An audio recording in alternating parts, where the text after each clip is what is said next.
Evening. Hey.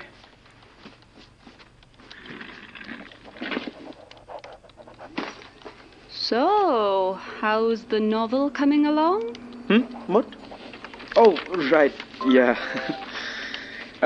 Just filling in some more onboarding paperwork. You know what it's like. Do I? No one's given me anything since day one. It's my own fault. I checked a box for a response department 1-to-1. Yeah, Alice mentioned something about that. Also that there hasn't been a response department for years now. That's what I was told. Sorry, am I missing something? Because otherwise this seems pretty... Pointless? Yeah, completely. You lost me. Well, I refuse to give it the satisfaction of giving up. You don't want to give the automated bureaucratic system any satisfaction. Exactly. And honestly, it's kind of compelling by this point. Like it's deliberately weird and pointless, you know? How so? Look. Please list your earliest 4 negative memories associated with school or an equivalent childhood educational institution. Then rate each from 0 to 7, with 0 being neutral and 7 being traumatic. I'm sorry, what? It gets better. Please list every dead creature you have seen in the last 3 months. How many blood transfusions have you had within the last 10 years? Why? Why what? Just why? Well, that's something. Isn't it? And even better, I know no one will ever read it. I'm glad you're having fun.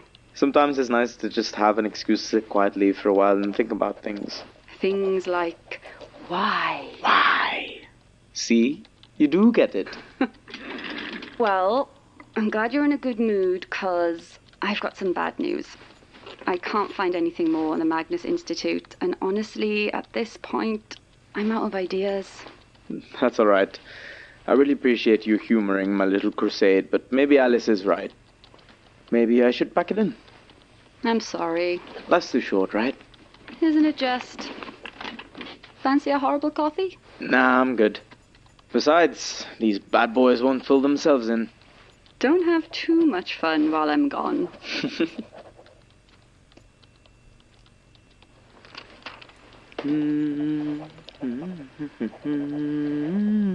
Statement and Research Assessment for Artifact CD-137. What the hell? Magnus Institute, Manchester.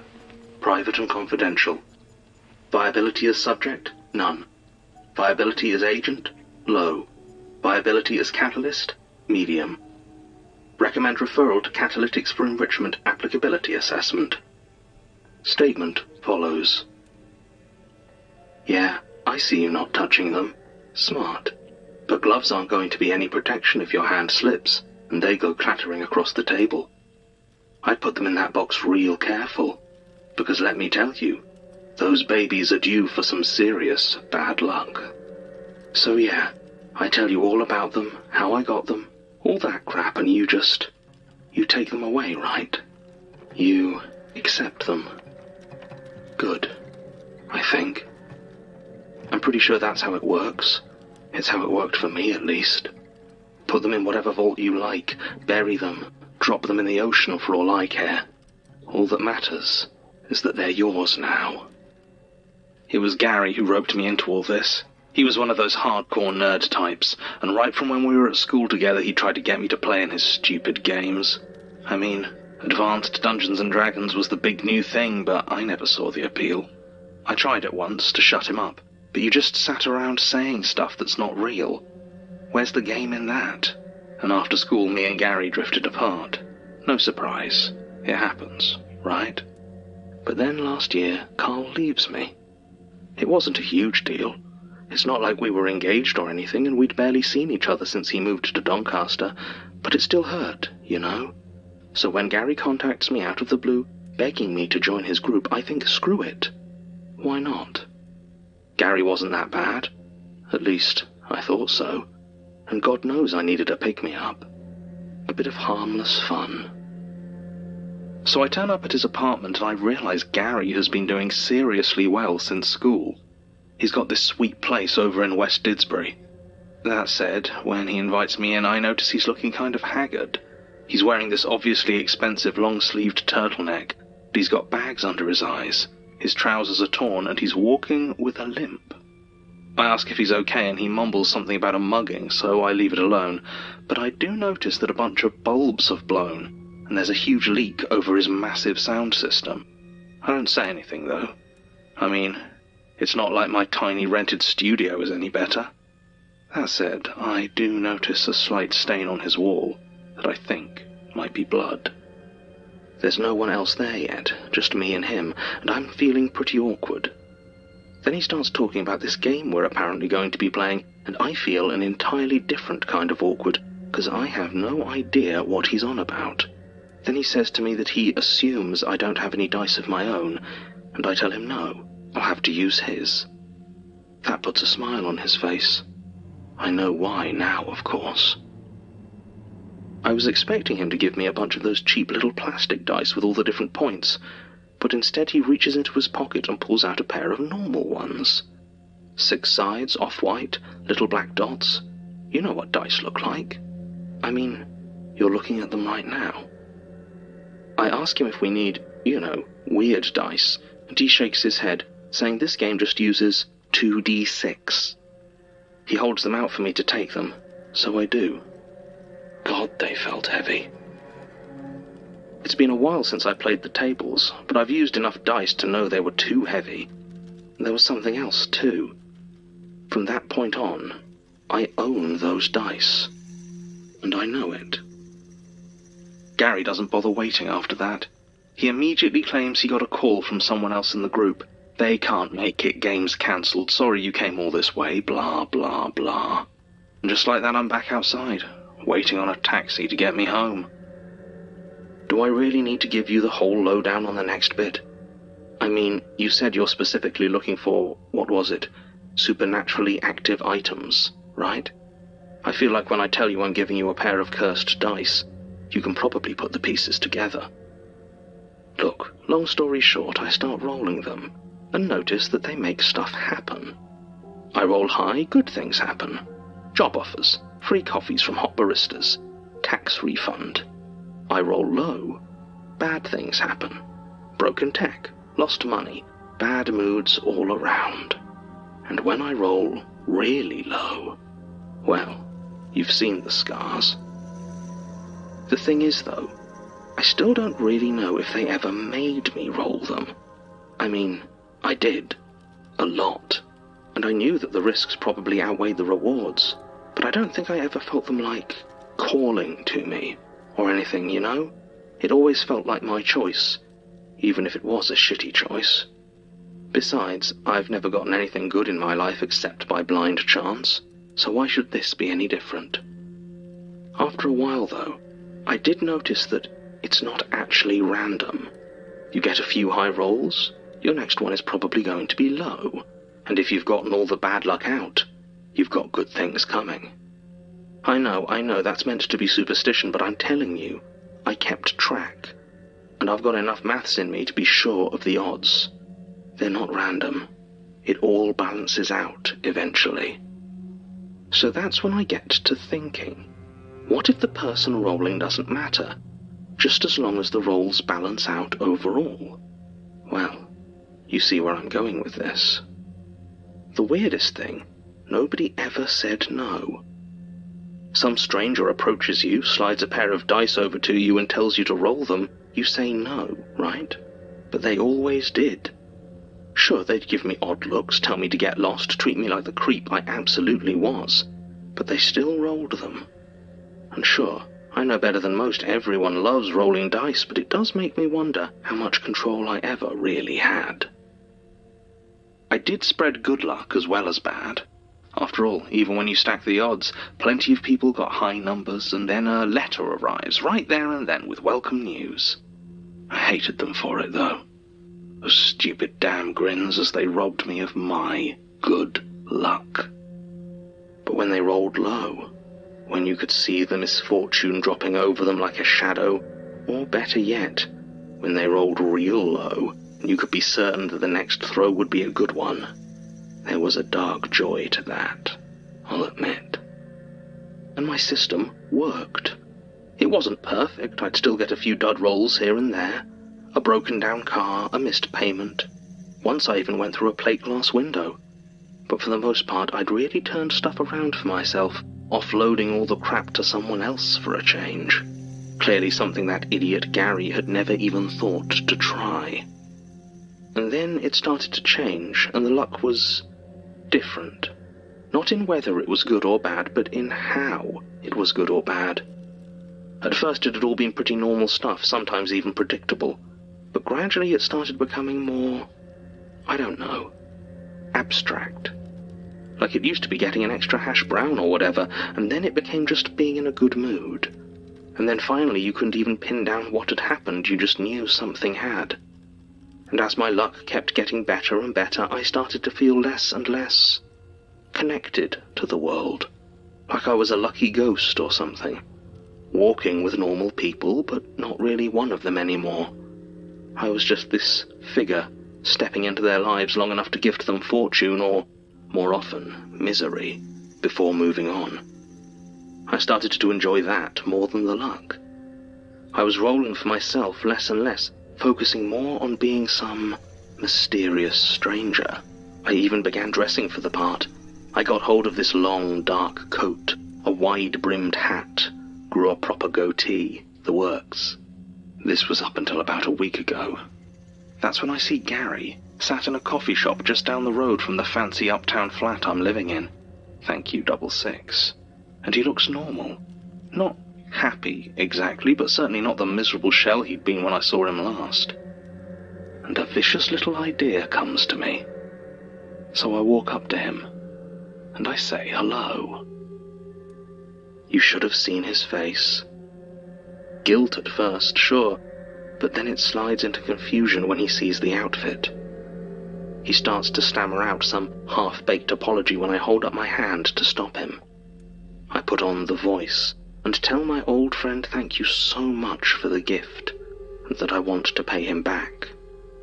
He knows what's coming then, even before I take them out and place them on the table between us. He doesn't want to roll them. He wants to be anywhere that isn't sat across from me in that grotty little cafe. But he picks them up anyway, and grimly throws them. I'd never seen snake eyes come up before. Never in all the thousands of times I'd seen them rolled, clattering across someone's future. Maybe they'd been saving themselves for a special occasion, an honor for an unworthy keeper. Or maybe Gary was just really, really unlucky. Either way, there's this moment of silence as we both stare at the table, and the dice stare back. When the truck barrels through the wall, it isn't the grill that hits Gary first. It's the bricks that are crushed in front of it. Half of one slams into his jaw, ripping it from the top of his face and spraying me with a clatter of dislodged teeth. Another hits the side of his head, collapsing his eye socket and opening his skull like an overripe grape. Maybe that's what kills him.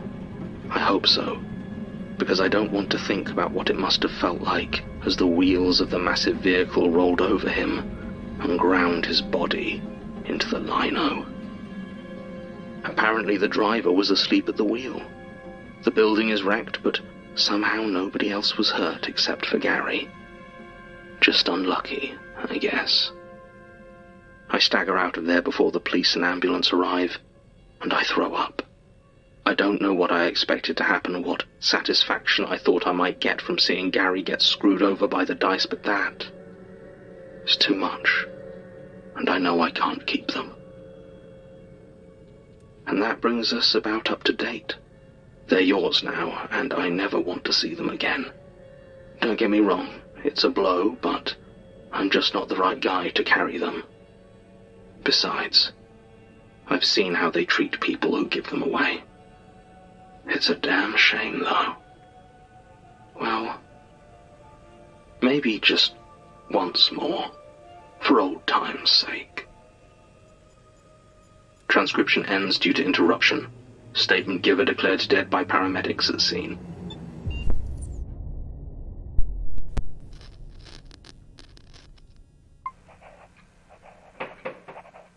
in, Gwen. Sit. I have your first assignment for you.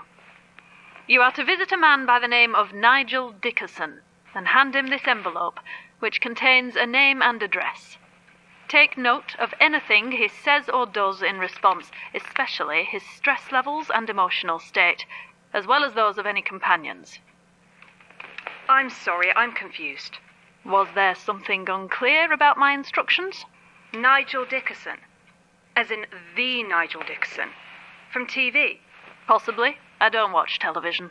You must know him. He was huge in the 90s. Saturdays on 6, Mr. Bonzo, The Prank Tank. That seems feasible, given what I know of the man. And why not just email him? Because I have found over the years that anything less than the personal touch in these situations often leads to misunderstandings. Besides, I thought it might be informative for our new externals liaison. Is all this theatricality really necessary? I can assure you it is. Consider it an audition if you like, and try to keep calm while you're there. I'll try not to get too starstruck. Very good.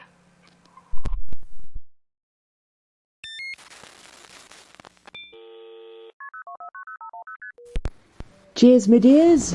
Charles. So, what are you doing here, teddy bear? I mean, I can go if you like. Sure. Just leave your wallet, yeah? Ah, in the market for an unpaid overdraft, are we? Seriously, though, I'm surprised you can make it on a weekday morning. Yeah, well, let's just say I'm currently free as a bird from 9 to 5. Oh, shit, Teddy. What happened? Redundant. They actually started plans to downsize the day before my interview, and it turned out their hiring department didn't get the memo.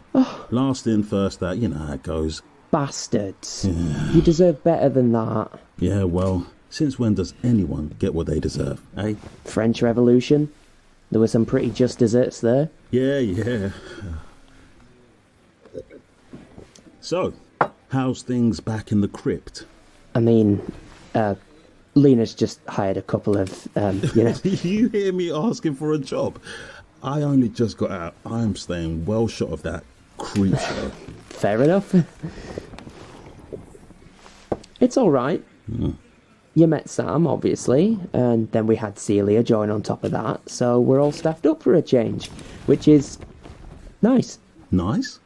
Yeah? Alice, I've known you for, 4 years? I don't think I've ever heard you describe something as nice. Wicked, maybe. Sick nasty, sure. You even unironically used tubular a few times. But nice? Never. Okay, first, I was being super ironic. Yeah, sure. And second, it is nice. We're more or less on top of the caseload, and Sam and Celia get along great, and... Ah, there it is. What? What? I'm just saying, I could understand if the office felt crowded. Oh, you know me. I just love to turn work into a minefield of interpersonal tension.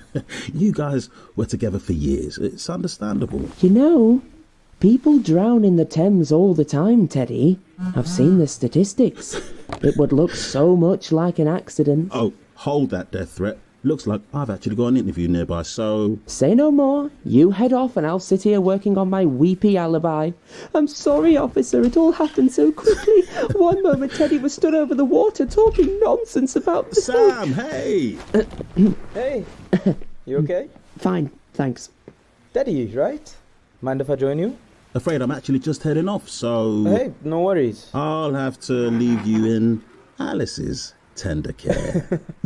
Help yourself to my pint if you like. I barely touched it. Oh, cheers. I wouldn't. Teddy's rife with diseases of the mind. I think I'll risk it. So, you and Teddy.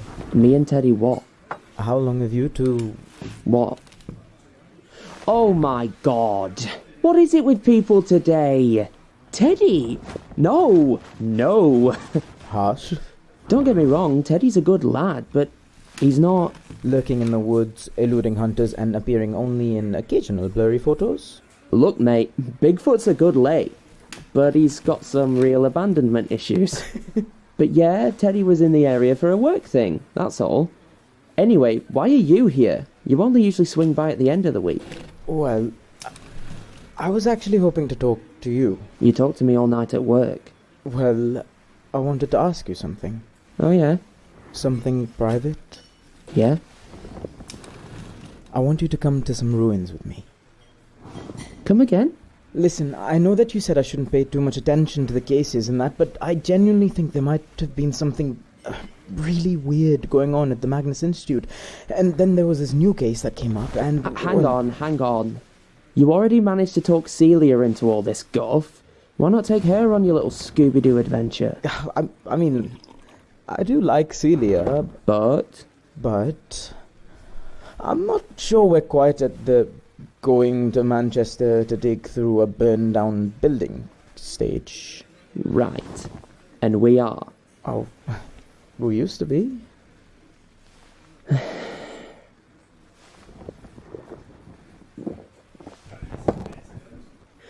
When do we leave?